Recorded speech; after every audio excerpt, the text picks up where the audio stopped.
We twitch in our sleep, twitch when we hear this sound, and twitch on, well, Twitch. I can sharpen my claws. Catch the live taping of our podcast, the staff playing whatever game they want, and more. Check out clips and highlights in between the times we're live. CinemaSins live on twitch.tv/CinemaSins live.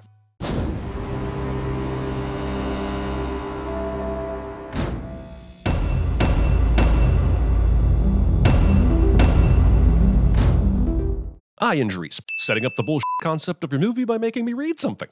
Wait, this is that movie? Andy must have flipped out when he saw a movie that opened by not only mentioning him by name, but also telling him what he was getting for Christmas the next year. No wonder it's his favorite movie. Opening your sci-fi movie on an empty starfield cliche. If it's uncharted space, then how do you know it's 4.2 million miles from Earth? Don't you have to have a chart for those kinds of things? Initiating wake. Did Buzz Lightyear die already? Why are they starting his wake? Look, if you meant to say wake up cycle, then just say it. Otherwise, I'm going to get mad because I was promised a funeral.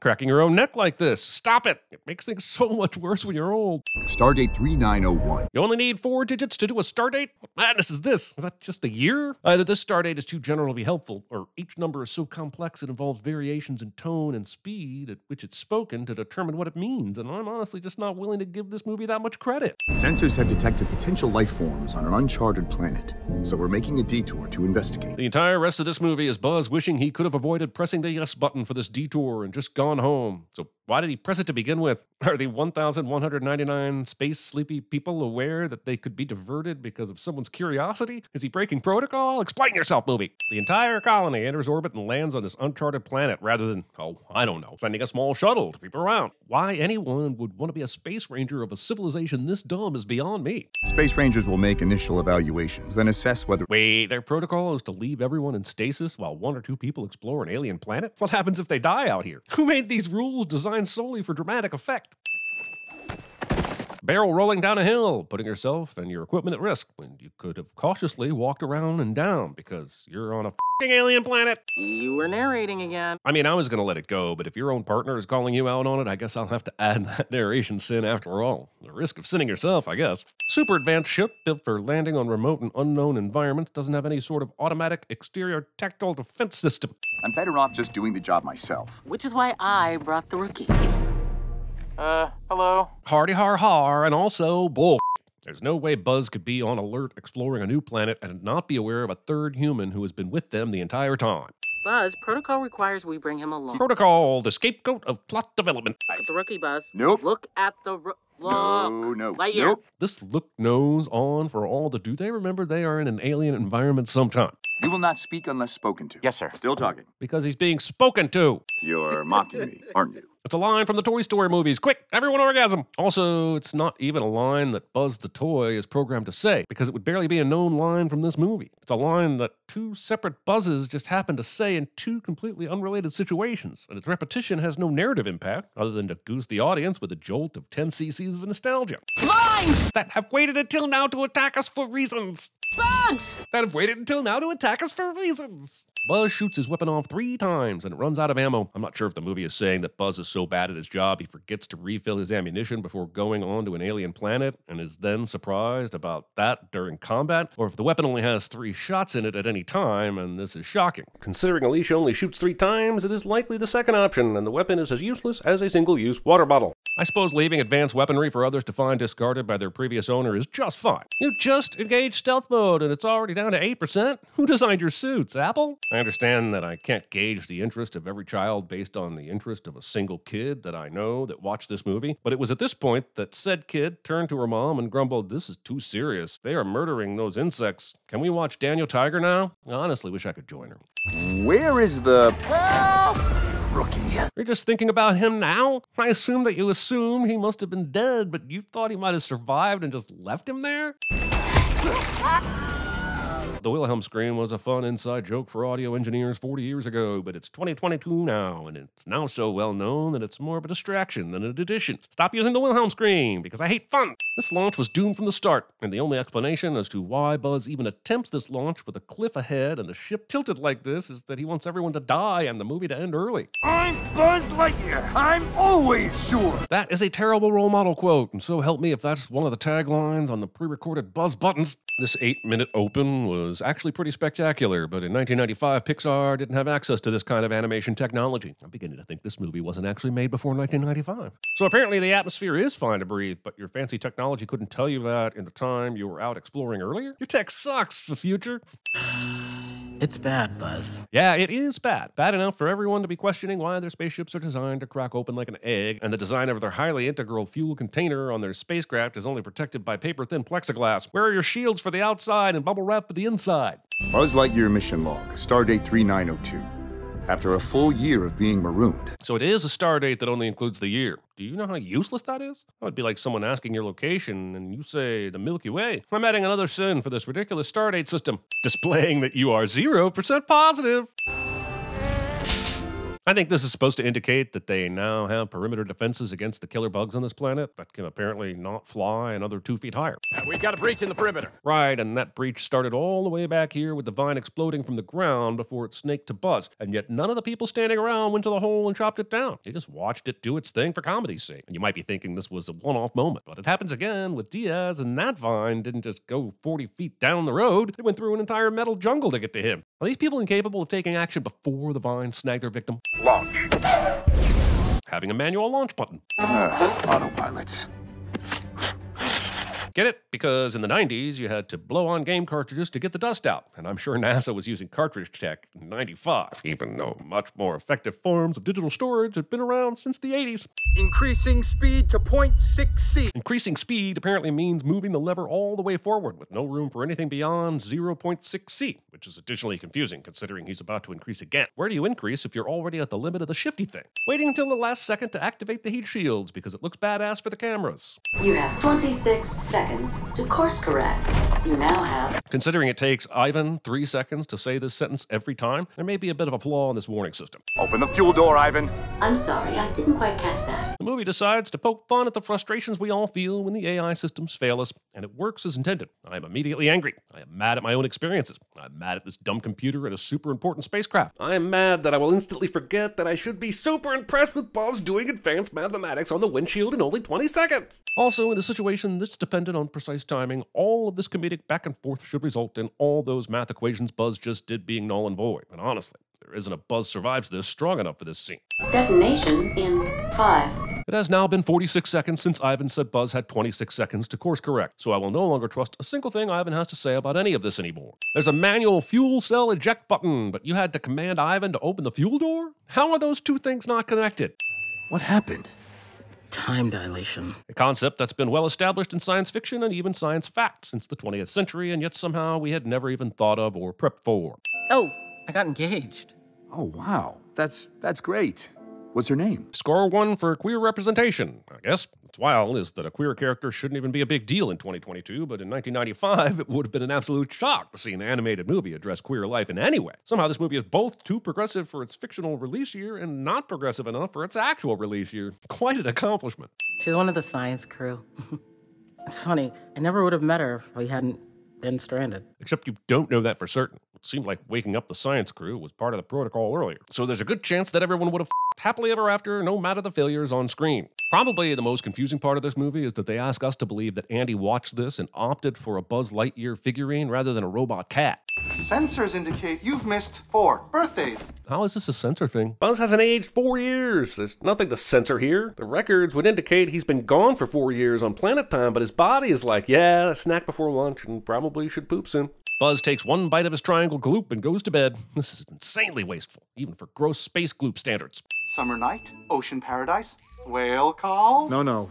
White noise is fine. Sleeping to anything other than noise of light rain. We are not taking second opinions and have disabled YouTube comments about this sin. You don't have to do this. It's true, he doesn't. And yet the movie will try and make us feel like he does and drive tension from it before admitting he doesn't at the end of the movie. And so I will continue to feel the pointlessness of it all in the depths of the darkness of my soul. People are starting to forget Space Rangers ever mattered. Well, isn't that an education problem? It's only been 4 years since they woke up out of their spacey sleep to survive on a dangerous planet. They launched deceleration rings into space for space travel in that time. How are we supposed to believe they'd forget about the Space Rangers so quickly? Movie makes a montage out of what would have been a better movie. I wonder if Buzz ever thinks about how many times Hawthorne left him at the door to her house and didn't invite him in for cake or celebrations or to be part of her family. She's not obligated to do these things, but for the small amount of time Buzz has to catch up with life, you would think there would be more time spent in homes instead of the car ride to and from the tarmac.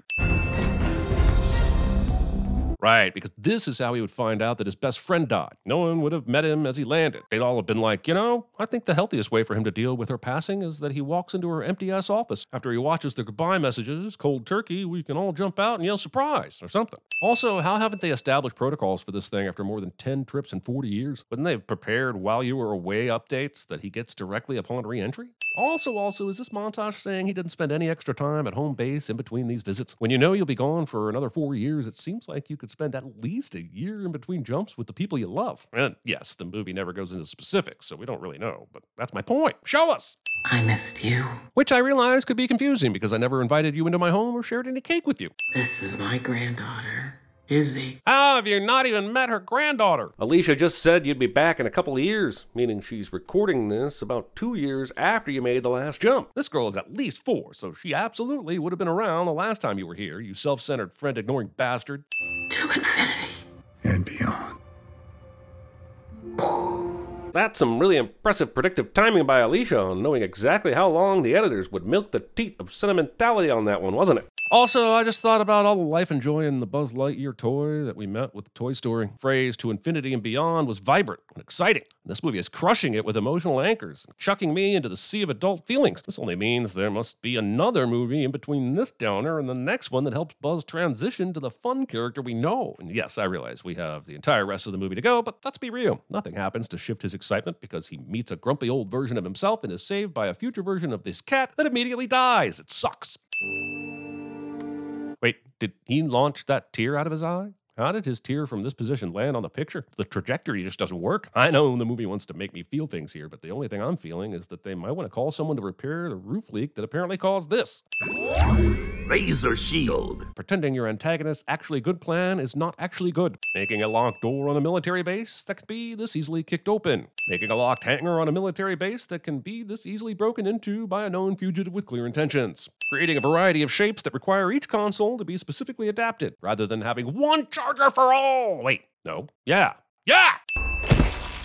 The formula! The formula that's just a series of colors and numbers that the digital smart cat can't remember or pull up in a log or something? That formula? Cease your actions immediately. I would think there would be many a button on many a panel that would stop many a rogue pilot many times over, but nope. Sure, it looks cool to fire up the vine chopper blade as you run in the dark, but they aren't nightlights, they're weapons. This is how people lose limbs. We're sitting ducks here. Allow me. Meow socks thumb driving up. As I watch yet another space launch filled with ship close-ups and button mashing, I am learning something about myself. I am not the close-up shot of machines or something to be appreciated sort of person. Some people are, and those people probably love this movie. But thanks to Lightyear, I have insight into this searing hatred for panels and metal and wires all smashed together to create false momentum. My next therapy session begins now with all these sins.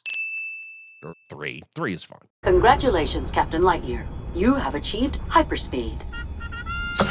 Yes, because what every pilot craves is an unemphatic congratulatory message from a computer interface followed by a 72% decrease in visibility while piloting a goddamn plane. Congratulations, Buzz. That was utterly terrifying, and I regret having joined you.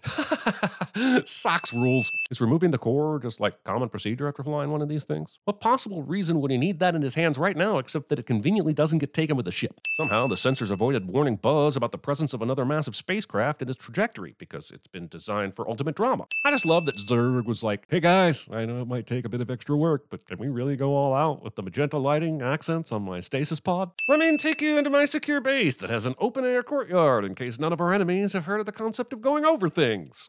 Wait, how do you know about Operation Thunderspear? Operation Thunderspear was A, the original name for the Free Britney movement, B, Marvel's code name for their unannounced Jasper Daniels Thor team-up, C, a spicy Albanian cola drink, or D, the only way I could get my college girlfriend through the gates to the fabled city of O. I'm not trained with this weapon. This bumbling group of idiots will wait until the middle of a fight to take their helmets off because they know the script said it's now time for the audience to know they are a bumbling group of idiots. Who are you? We're the Junior Patrol, at your service. Right. I'm gonna need more information. You pronounced exposition wrong. Packing the working crystallic fusion core, whose secret recipe is now missing, loose in the back of an all-terrain truck. Transparent whiteboards.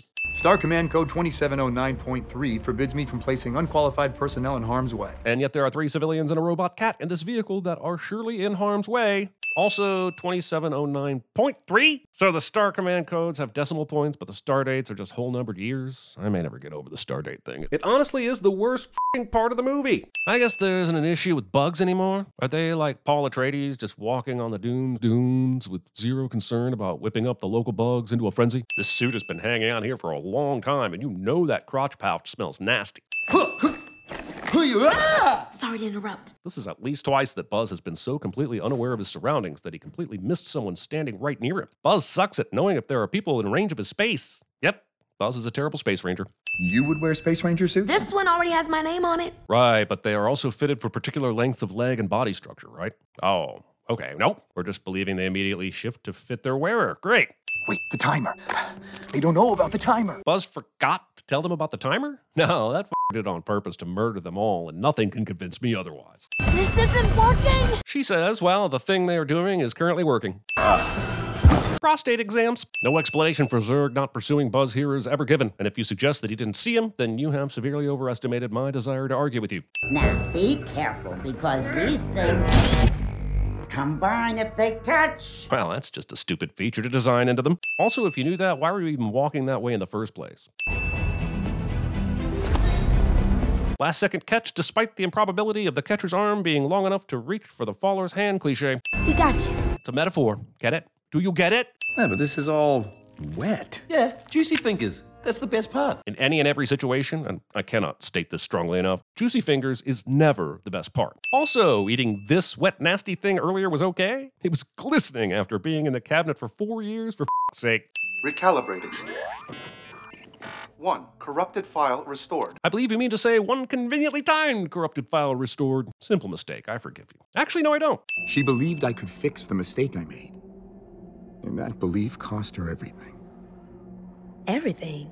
No. Remember that horrible part of the movie earlier? Sorry, let me be more specific. Remember the scene when Alicia was on her f***ing deathbed and said, I always thought we'd get to be space rangers again. I miss being out among the stars. And gave Buzz the most horrible complex about his failure? Yeah, that would have been a great time to say, I've had a great life.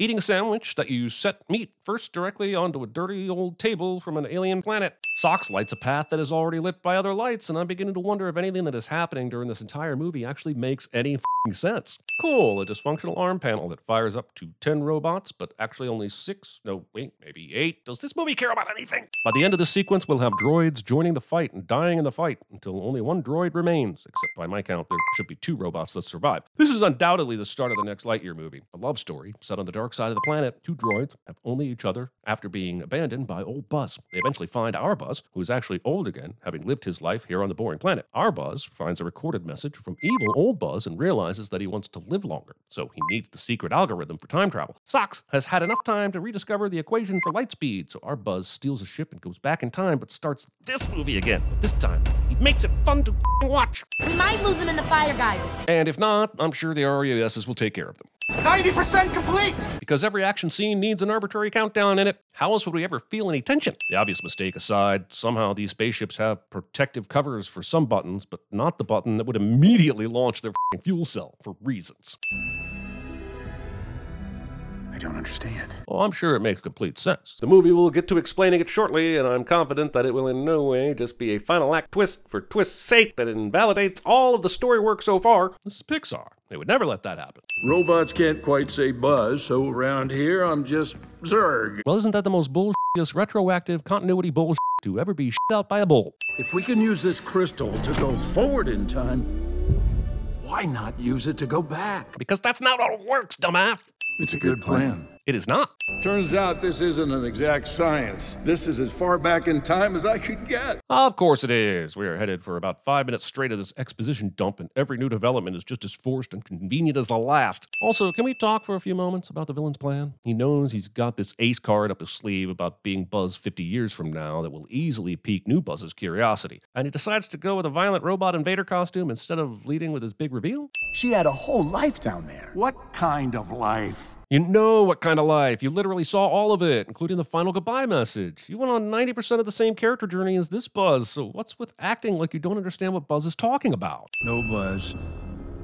I'm sorry. Do you ever wonder how many internal meetings there are for this villain snaps his fingers and something specific happens to go so smoothly in every movie? Like, are there different types of snaps that do different things? How many variations of hand positions and heights are there? How many results? Is one an instant cupcake or a clean handkerchief or an instant air freshener to waft out the nasty remnants of ripping ass or a pen? You're showing me the pen again? This is the third time. There has to be a new term for beating us over the head with foreshadowing. Forebludgeoning? Yeah, that works. They're forebludgeoning us so hard with Chekhov's pen here that I'm worried the audience has a concussion by now. Get inside the ship! I'm not going to explain to you at all what's about to happen or even ask your opinions on the plan. The movie's got 15 minutes left and we got to do. Just tell me where the crystal is. You mean the one sitting right there by Buzz on the console that you were just staring at a moment ago? Oh, nice. Do you need a pen? Here, the big bad guy loses all credibility when he doesn't use his go-go gadget arm to retrieve the thing he desires most in this universe. There's no f***ing way in goddamn hell that this bolt can be slipped off by petting it with a gloved finger. F*** you, movie. F*** you, Pixar. And f*** you, Andy. But what if I miss? Don't miss. Thanks, Socks. Big help. You are literally a computer with all sorts of computation power. Go choke on a metal hairball and die, you frivolous fabricated feline. Oh, please. There's no way she caught Socks based on what we saw. Go back to the last frame of her reaching out from below. You see that? Socks is a good 5 feet below the bottom of the ship and already clearing the edge at a decent rate of speed. But a full 3 seconds later, he's now somehow moved the trajectory to where he's in line with the ship and somehow only a few feet away? What is this sorcery? You can't hide from me, Buzz. Yeah, but he's also in a tiny corridor that clearly just goes in one direction, so there's no real hiding at all. Do you ever feel like modern movies are more foreshadowing than actual movie? In this single moment, we have both the using the cloaking device payoff and the Izzy throwing Buzz something to catch payoff, and that's just after we have the Izzy faces her fear of space payoff, the Socks I bought you 5 minutes payoff, and of course, we're just a few moments away from the dreaded Mo wants to use a pen payoff. Setups and payoffs are fine, but when it's the whole movie, my brain starts to see it as scripted convenience bullshit instead of authentic story impact. Self-Destruct Sequence complete in 10. Because the best way to restart a computer process is to shoot the computer with a laser. That's like Geek Squad 101 stuff. I always hesitate to throw he survives this into a movie like this, but I don't care if you're an animated sci-fi action movie. If you slam a character into a solid metal object this hard, you leave me no choice. I'm gonna go back and matter again, Buzz. But didn't your whole time ship explode? I'm not sure how many new holes this movie has torn physics, but it continues to f*** it in every single one of them. For the first time in a long time, I feel like I am home. So all the trauma you caused yourself and so many others desperately trying to accomplish your mission is now pointless and moot? Good times. Considering they are yelling as they run, there's no way we didn't hear Burnside and his goons approach. Lightyear! Roll credits. I already have my team. I mean, sure, choose the team you just haphazardly survived with based on necessity alone. But why dismiss an elite group entirely? Surely there was room on the squad for one or two of the best to sort of help the derp squad along? Look, Grandma. I'm a space ranger. The movie wants me to feel things. The movie did not give me enough of this relationship to feel those things. The movie will be very disappointed in how much I am not feeling these things. To infinity? And beyond. Forget infinity. The box office for this movie couldn't even get beyond Minions, Sonic, or even the freaking bad guys.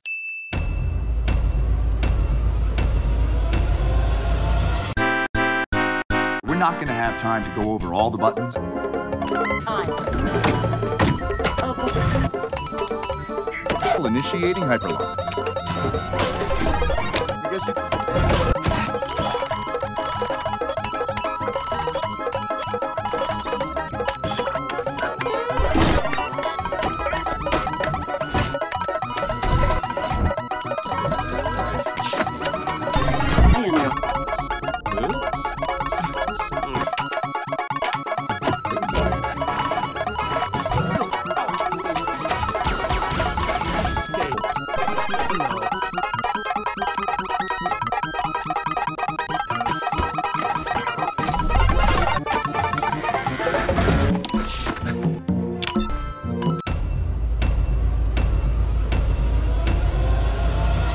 pen is mightier than the sword.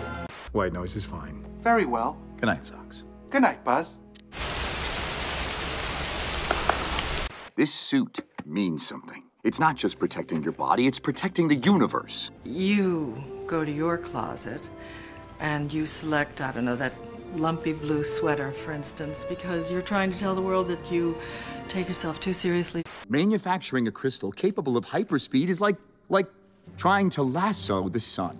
You want the moon? Just say the word and I'll throw a lasso around it and pull it down. Whale calls? No. White noise is fine. Very well. Good night, Socks. Good night, Buzz. Dory.